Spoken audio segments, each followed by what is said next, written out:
मुख्यमंत्री पुष्कर सिंह धामी आज पटेल नगर विधानसभा क्षेत्र में करेंगे जनसभा। पिछले 2 दिनों से दिल्ली में प्रचार प्रसार कर रहे सीएम धामी और शासन ने तैयारियां की पूरी। निकाय चुनाव को लेकर कल होगी मतगणना। प्रत्याशियों का भाग्य बैलेट पेटिका में कैद। इस बार 66% हुई वोटिंग। उत्तरकाशी में महसूस किए गए भूकंप के झटके। घरों से बाहर निकले लोग। 3.5 रिक्टर स्केल तीव्रता से बताई जा रही भूकंप की गति।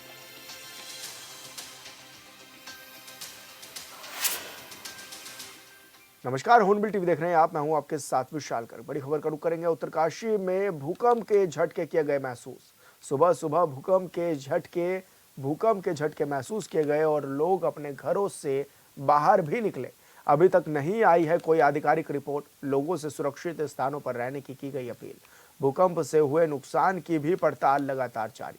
तो बड़ी खबर आपको बता रहे हैं, जहां पर उत्तरकाशी में भूकंप के झटके महसूस किए गए और इस दौरान लोग घरों से बाहर निकलकर खड़े हो गए। साथ ही प्रशासन ने लोगों से अपील की है कि सतर्कता बरते रखें और ऐसे में अभी तक हालांकि कोई आधिकारिक रिपोर्ट सामने नहीं आ सकी है, लेकिन लोगों से ये अपील जरूर की गई है कि वो सुरक्षित स्थानों पर बने रहें। और भूकंप से कितना नुकसान हुआ है इसको लेकर भी पड़ताल लगातार जारी है। और संवाददाता दीपक नोटियाल हमारे साथ फोन लाइन पर जुड़ गए हैं। दीपक, क्या कुछ जानकारी मिल रही है? किस तरह का भूकंप ये रहा और किस तरह का नुकसान भी बताया जा रहा है?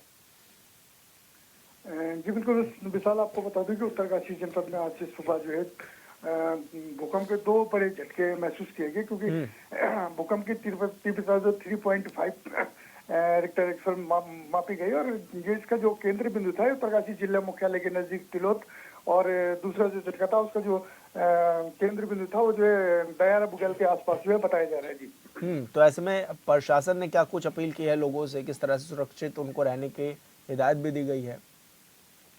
जी बिल्कुल, उत्तरकाशी जिला प्रशासन द्वारा जो है अभी जो है एक एडवाइजरी जारी की है कि क्योंकि उत्तरकाशी जो है भूकंप की दृष्टि से जो अति संवेदनशील जोन में आता है और यहाँ पे जो है पहले भी कई बार जो है लगातार जो भूकंप के झटके महसूस किए जाते थे, लेकिन आज जो भूकंप का झटका अचानक जो है सुबह सुबह जो भूकंप के झटके आए उससे लोग दहशत में आए और लोग जो है घरों से बाहर निकल गए। फिलहाल जो है इस भूकंप से जो है जान माल की कोई नुकसान की खबर नहीं है, लेकिन भूकंप का झटका इतना तेज था कि लोगों में जो है दहशत है। जी बिल्कुल दीपक, बहुत शुक्रिया आपका तमाम जानकारी साझा करने के लिए।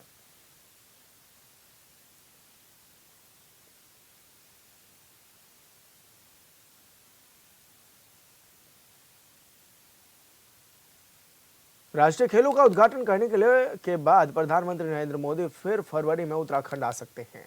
फरवरी में उनके शीतकालीन यात्रा का संदेश देने के लिए उत्तरकाशी में प्रवास का कार्यक्रम भी तैयार किया जा रहा है।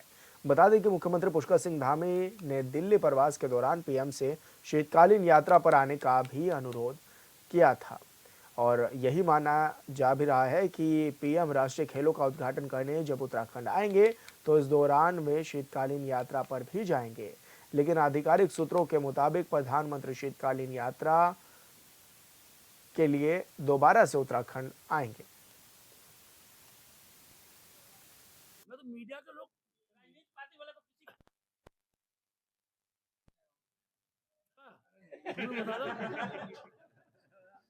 देखिए, नेशनल गेम्स के संदर्भ में प्रधानमंत्री जी का 28 तारीख को आगमन है और हम सब लोगों ने प्रधानमंत्री जी हमारे नेता है, इसलिए एयरपोर्ट से लेकर उनके आगमन से लेकर उनके आने तक के कार्यक्रमों में हम कहाँ उनका स्वागत कर सकते हैं उसकी हमने रणनीति बनाई है। ईश्वर की कृपा से तब तक हमारे परिणाम भी आ जाएंगे तो हमारे अनेकों जो नवनियुक्त नगर निगम के महापौर होंगे, पालिका अध्यक्ष होंगे, उनसे उनकी भेंट हो जाए, ऐसा हम आग्रह प्रधानमंत्री कार्यालय से कर रहे हैं। तो एक अच्छा और सुंदर कार्यक्रम और उनके स्वागत का कार्यक्रम उत्तराखंड के अंदर होगा।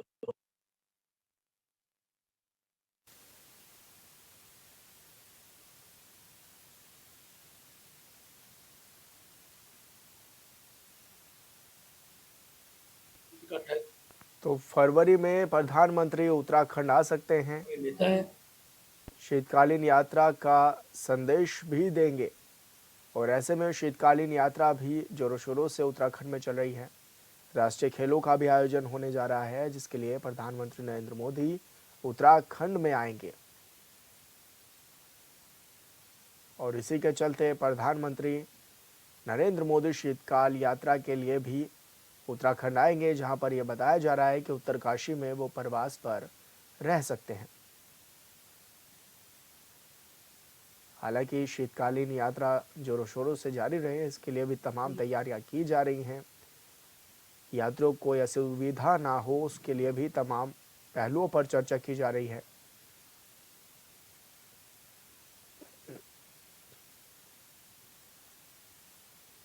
और फरवरी में प्रधानमंत्री नरेंद्र मोदी उत्तराखंड आ सकते हैं, यह भी सूत्रों के हवाले से बड़ी जानकारी मिल रही है। हालांकि शीतकालीन यात्रा का संदेश भी देंगे प्रधानमंत्री नरेंद्र मोदी।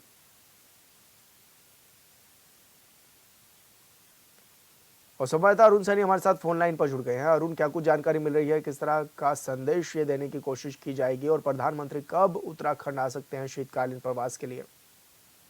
जी विशाल, उत्तराखंड को इस बार 38वें राष्ट्रीय खेलों की मेजबानी का अवसर प्राप्त हुआ है, ऐसे में जिसको लेकर तमाम तैयारियां की जा रही है। प्रधानमंत्री नरेंद्र मोदी खुद जो है 38वें राष्ट्रीय खेलों के जो शुभारंभ होने जा रहा है 28 जनवरी को, उसमें शिरकत करेंगे। प्रधानमंत्री यहाँ पर पहुंचेंगे। इसी के साथ ही लेकिन जिस तरीके से मुख्यमंत्री पुष्कर सिंह धामी लगातार जो है प्रधानमंत्री से मुलाकात भी करते हैं, कुछ समय पहले दिल्ली प्रवास के दौरान उन्होंने प्रधानमंत्री नरेंद्र मोदी से मुलाकात की थी और उनसे मुलाकात करने के बाद उन्होंने जो प्रधानमंत्री को जो है शीतकालीन यात्रा प्रवास पर आने का भी अनुरोध किया था। इसी के साथ साथ ही दिल्ली देहरादून जो एक्सप्रेसवे बन रहा है उसमें जो है ये भी यहाँ पर, क्योंकि वो भी जल्दी खुलने जा रहा है, तो उसको लेकर भी प्रधानमंत्री नरेंद्र मोदी यहाँ पर जो है वो आ सकते हैं। तो ऐसे में अभी माना जा रहा है कि राष्ट्रीय खेलों के आयोजन के बाद यानी कि फरवरी में भी जो है प्रधानमंत्री नरेंद्र मोदी का एक दौरा यहाँ पर लग सकता है और शीतकालीन यात्रा को बढ़ावा देने के लिए जिस तरीके से लगातार उसका प्रचार प्रसार भी हो रहा है,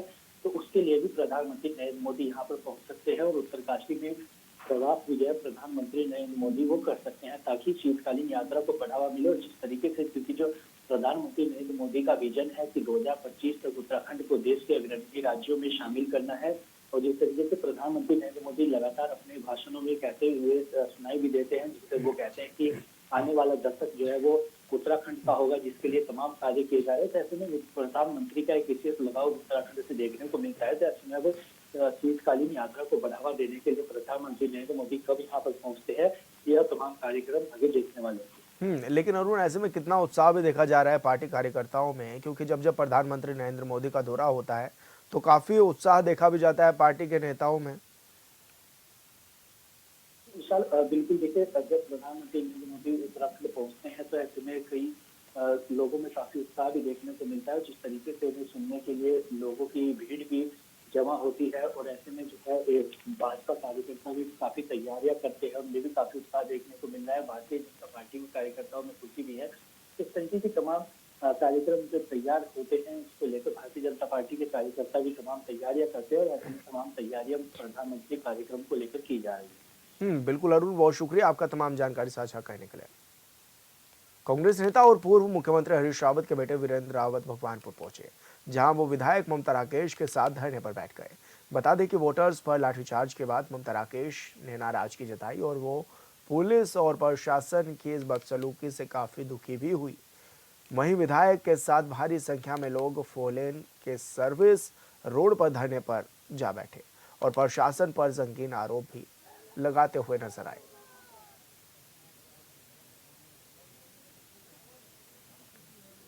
और ऐसे में धरना प्रदर्शन किया गया है और देखा जा सकता है तस्वीरों में कि किस तरह से ममता राकेश रोती बिलखती हुई भी नजर आ रही है। उनका साफ तौर पर कहना है कि प्रशासन ने लाठीचार्ज करके बहुत दुर्भाग्यपूर्ण काम किया है। और संवाददाता मुरसलीन अलवी हमारे साथ फोन लाइन पर जुड़ गए हैं। मुरसलीन, क्या कुछ जानकारी मिल रही है, किस तरह की यह घटना हुई है? विशाल जी, मैं आपको बता देना चाहूंगा, जैसे कि कल 23 तारीख को पूरे प्रदेश में नगर निगम के चुनाव थे। उसी क्रम में भगवानपुर नगर पंचायत के चुनाव चल रहे थे। चुनाव के दौरान 5 बजे ही जो बूथ स्तर का गेट बंद कर दिया गया है, लेकिन जो मतदान करने के लिए लोग वहां पर खड़े थे, लाइन में खड़े थे, लगभग 300-400 लोग वहां पर लाइन में खड़े थे। 5 बजे के बाद पुलिस द्वारा लाठीचार्ज करके उनको भगा दिया गया है। विधायक ममता राकेश को सूचना मिली, विधायक ममता राकेश मौके पर पहुंची, बूथ स्तर के गेट पे ही धरने पर बैठ गई है। जी, तो ऐसे में किस तरह के आरोप भी लगाए जा रहे हैं और कौन कौन उनके साथ धरने पर भी बैठा? जी, मैं आपको बता दूंगा, विधायक ममता राकेश से बात की तो विधायक ममता राकेश ने साफ तौर से आरोप प्रशासन पर लगाया कि प्रशासन के द्वारा लाठीचार्ज करके वहां पर जो ऑर्डर थे उनको भगाने का काम किया है और भारतीय जनता पार्टी के प्रत्याशी के पक्ष में यहाँ पर लाठीचार्ज करा दी गई है, जिस वजह से काफी समस्या का सामना यहाँ पर नगरवासियों को करना पड़ा है। लगातार अगर धरने की बात करें तो पूर्व मुख्यमंत्री हरीश रावत के बेटे भी वहाँ पर धरने पर, राव प्रमोद कैबिनेट मंत्री, पूर्व कैबिनेट मंत्री वहाँ पर धरने में मौजूद रहे हैं। नासिर परवेज कांग्रेस नेता वहाँ पर धरने में मौजूद रहे हैं। लगातार विधायक ममता राकेश का साफ तौर से आरोप है कि पुलिस प्रशासन द्वारा यहाँ पर लाठीचार्ज करके वोटरों को भगाने का कार्य किया गया है। जी, तो ऐसे में क्या किसी बड़े अधिकारी ने भी इस मामले का संज्ञान लिया है क्या मुरसलीन? विधायक ममता राकेश जब हमने बात की, विधायक ममता राकेश जिधर में बैठी तो वहीं पर एसडीएम भगवानपुर जितेंद्र कुमार पर मौके पहुंच के काफी समस्या के बाद वहां पर सामने आया गया।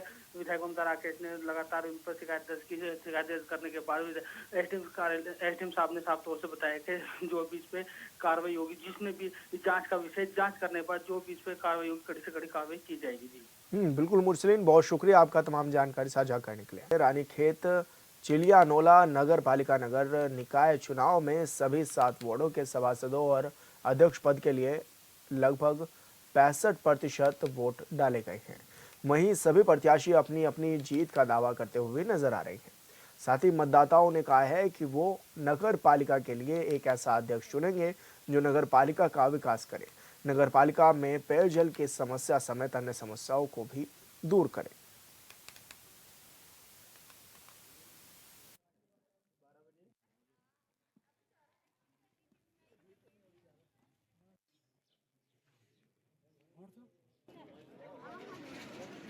ये चिनियारौला जो नगर पालिका है, इसके 7 बूथों का मेरे द्वारा निरीक्षण किया गया है और 7 बूथों पर शांतिपूर्वक मतदान चल रहा है और मुझे आशा है कि आगे भी शांतिपूर्वक मतदान होगा।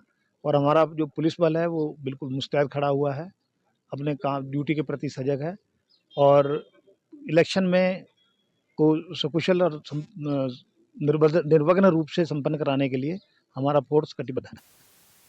पौड़ी नगर पंचायत सतपुली के मतदान केंद्रों में करीब 73% मतदान हुआ, जिसमें 2024 मतदाताओं ने अपने मत का उपयोग भी किया है।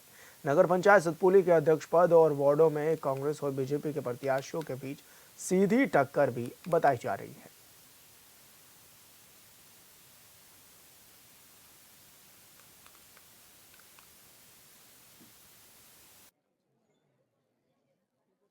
मैं ये चाहती हूँ कि सतपुली का विकास हो, बहुत अच्छे स्तर पर उसका विकास हो। विकास को देखते हुए ही मैंने अपना वोट दिया है और जो भी जीते मैं चाहती हूँ कि वो सतपुली का विकास करे।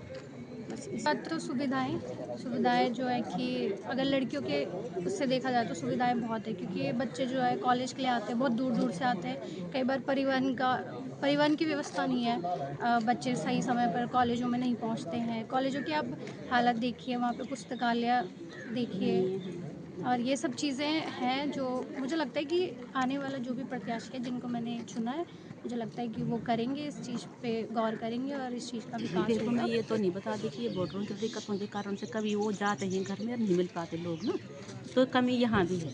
हम उन्हीं को दोष नहीं देंगे। ये मैं इस बात की खंडन करती हूँ कि भाई ये कमी हम लोगों की भी है कि जो हमारे लोग जागरूक नहीं हुए। मैं इस बात को ज़्यादा मानती हूँ। देखो, अब उनको ठीक लगा होगा विकास कार्य पिछली बार, तो उन्होंने अपने प्रत्याशी को दोबारा चुन लिया होगा, हम यही कह सकते हैं। सुनी नहीं, कोई भी हमारे घर में देखने तक नहीं आया। आज मैं वोट देने आई हूँ तो सारे लोग पूछ रहे हैं, अच्छी बात है, पूछ रहे हैं, इंसानियत के नाते भी पूछ रहे होंगे, चाहे मतलब से भी पूछ रहे होंगे। मगर मेरी सास को गिरे हुए कम से कम 2.5-3 महीने हो गए। हमने 2-3 जगह उनका ऑपरेशन भी, रॉड भी चढ़ा रखी है, मगर आज किसी ने ये तक नहीं पूछा मतलब कि बंदरों का इतना आतंक हो रखा है। बुजुर्ग हैं वो कम से कम 80 साल अब कंप्लीट होने वाले हैं, तो उन्होंने बिल्कुल इस चीज़ पे ध्यान देना था कि बंदरों का आतंक हो रखा है, तो कम से कम विभाग से बंदरों को यहाँ से ले जाया जाए। देखिए, सतपुली में हमारे 4 वार्ड हैं और इसमें 3 मतदेय स्थल हैं जिन पे काम चल रहा है। ये गवर्नमेंट इंटर कॉलेज जो है इसमें 2 बूथ हैं और वार्ड संख्या 1 और 2। कुल मिला के 2 बजे तक लगभग 41% वोटिंग हो गई थी और उम्मीद है कि शाम तक शांतिपूर्ण से चलेगा मतदान, तो 70% से ऊपर मतदान होगा। लोहाघाट में मतदाता सूची में गड़बड़ी के चलते नगर निकाय चुनाव में कई मतदाताओं के नाम नहीं पाए गए हैं। मतदान न कर पाने से कई वांछित मतदाताओं में नाराजगी भी देखी गई। नगर के केसर सिद्दीकी सहित कई वांछित मतदाताओं का कहना है कि मतदाता सूची बनाने वाले अधिकारियों की गलती की वजह से वो मतदान नहीं कर पाए, जिसका उनको अफसोस भी है। उन्होंने कहा है कि बाहरी राज्यों से आए लोगों का मतदान सूची में नाम लिखा गया, लेकिन जबकि लोहाघाट के निवासी होने के बावजूद भी उनका नाम मतदाता सूची से हटा दिया गया है।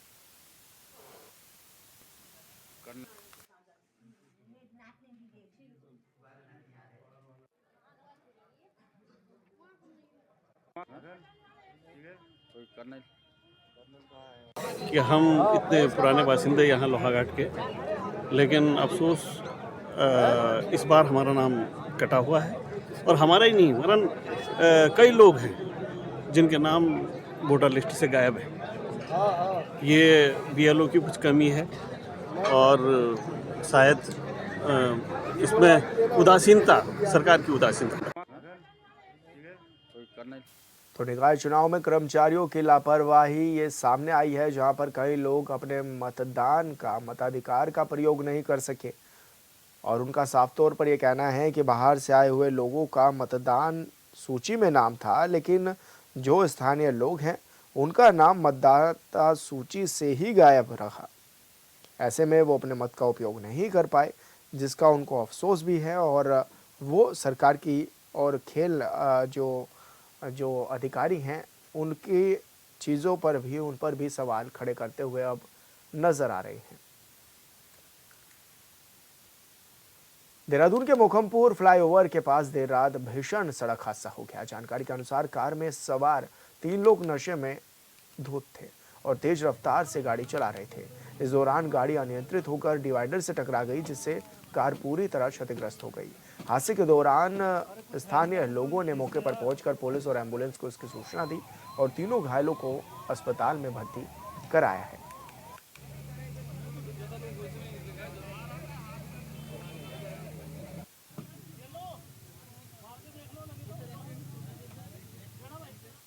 तो आपको बता दें कि मामले की जांच में भी अब पुलिस जुट गई है। मोखमपुर फ्लाईओवर के पास की ये घटना बताई जा रही है, जहां पर ये भीषण सड़क हादसा हुआ है। 3 लोग कार में सवार थे और ये भी बताया जा रहा है कि नशे की हालत में थे, जिसके बाद ये बड़ा हादसा हुआ है।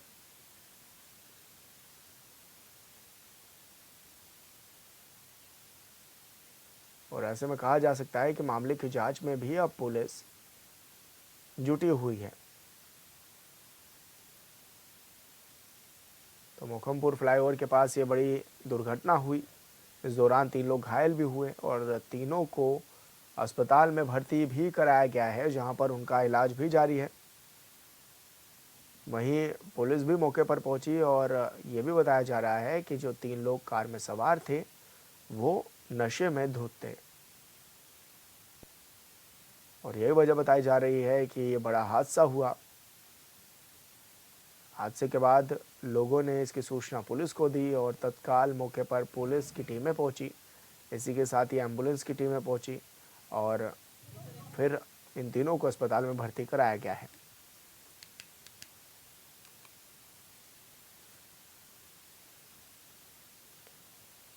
भगवानपुर नगर पंचायत चुनाव में वार्ड नंबर 5 में बाहरी लोगों ने वोटर को धमकाया, साथ ही लाइन में लगे वोटर्स के साथ गाली गलौज की।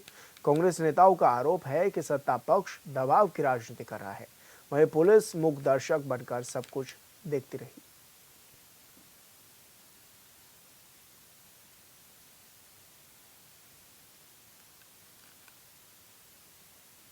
तो सत्ता पक्ष दबाव की राजनीति कर रहा है। ये इस तरह के आरोप कांग्रेसियों ने लगाए हैं और ये भी बताया जा रहा है कि वार्ड नंबर 5 में वोटर्स को धमकाया गया, वोटर्स के साथ गाली गलौज की गई।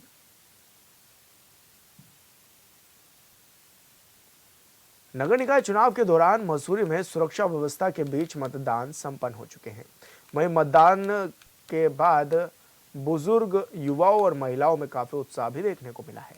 मतदान केंद्रों के बाहर भारी भीड़ भी लगी रही और मौके पर मौजूद मतदाताओं ने एक ही बात पर जोर दिया कि जो भी अध्यक्ष पद और सभासद पद पर आएंगे, सभी मिलकर शहर के विकास में अपना योगदान देंगे और मसूरी की बिगड़ी व्यवस्थाओं को दुरुस्त करने का भी काम करेंगे। देखिए, पहाड़ों की रानी मंसूरी एक बहुत उत्तराखंड का ताज है। यहाँ पे ऐसा अध्यक्ष होना चाहिए जो बिल्कुल इसकी मूलभूत जो सुविधाएं हैं यहाँ की बिल्कुल सुचारू रूप से चला सके, जिसमें स्वास्थ्य है, सड़कें हैं, पर्यटन, जाम, इन सबको अगर व्यवस्थित करने के लिए हमें ऐसा चेयरमैन चाहिए। शिक्षा एक बहुत बड़ा मायना रखता है एक शहर के विकास के लिए, आज की युवा पीढ़ी के लिए। वाकई में 12th के बाद कुछ नहीं है। एक नाम मात्र का नगर पालिका का डिग्री कॉलेज है, वहाँ भी सब्जेक्ट पूरे नहीं है। तो एक बड़े कॉलेज, बीएड कॉलेज, इस तरह के यहाँ पे संसाधन होने चाहिए, कोचिंग इंस्टीट्यूट होने चाहिए। शिक्षा भी यहाँ पर हर वर्ग, हर तबके के लिए होनी चाहिए। जैसे यहाँ पे स्कूल है, बहुत मतलब कॉस्टली स्कूल है। हर व्यक्ति अपने बच्चों को इतनी वैसी शिक्षा नहीं दे सकता है। चाहता हर पेरेंट्स है कि मैं अपने बच्चे को अच्छी शिक्षा दें, लेकिन कहाँ से दें? हमारे पास इतना पैसा नहीं है कि हम अपने बच्चे को अच्छा एजुकेशन दे सकें। और मैं दोबारा अपील करूंगी मसूरी के जनमानस से, हाथ जोड़कर रिक्वेस्ट करूंगी, देखो जो आपने पिछले 5 साल में जो इस मसूरी को खोया है उसे ना खोएं। अच्छा प्रत्याशी अपना इस चेयरमैन के लिए चुने जो अपने दम खम पे अपनी बात रख सके और जो हमारा गरीब तबके के जो हमारे भाई बहन है सब वहां तक जाके अपनी बात को रख सके। जो भी आए, लेकिन हम विकास के स्तर पर देखेंगे, मसूरी का विकास हो और हर मतलब कोई भी वार्ड हो, किसी एक वार्ड का विकास ना हो। ऐसा ना हो कि अध्यक्ष जिस वार्ड से है सिर्फ इसी एरिया का विकास हो। विकास पूरी मसूरी का होना जरूरी है और जब पूरी मसूरी का विकास होगा तभी हमें दिखेगा कि हाँ कोई विकास हुआ है। गणतंत्र दिवस से पहले कर्तव्य पथ पर आज झांकियों की रिहर्सल के दौरान उत्तराखंड की झांकी भी दिखी है। आपको बता दें कि इस साल कर्तव्य पथ पर 15 राज्यों की झांकियां दिखेगी। उत्तराखंड की झांकी लगातार कर्तव्य पथ पर फिर इस साल निकलेगी। इस बार उत्तराखंड की झांकी साहसिक पर्यटन और लोक रंग पर आधारित होगी। आप भी देखिए कि किस तरह उत्तराखंड की झांकी रिहर्सल में निकलेगी।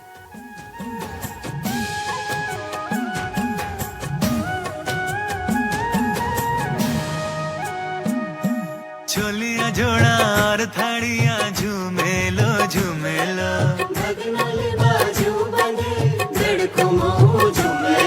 सरुली सुम्याल की प्रेम गाथा झूमेलो,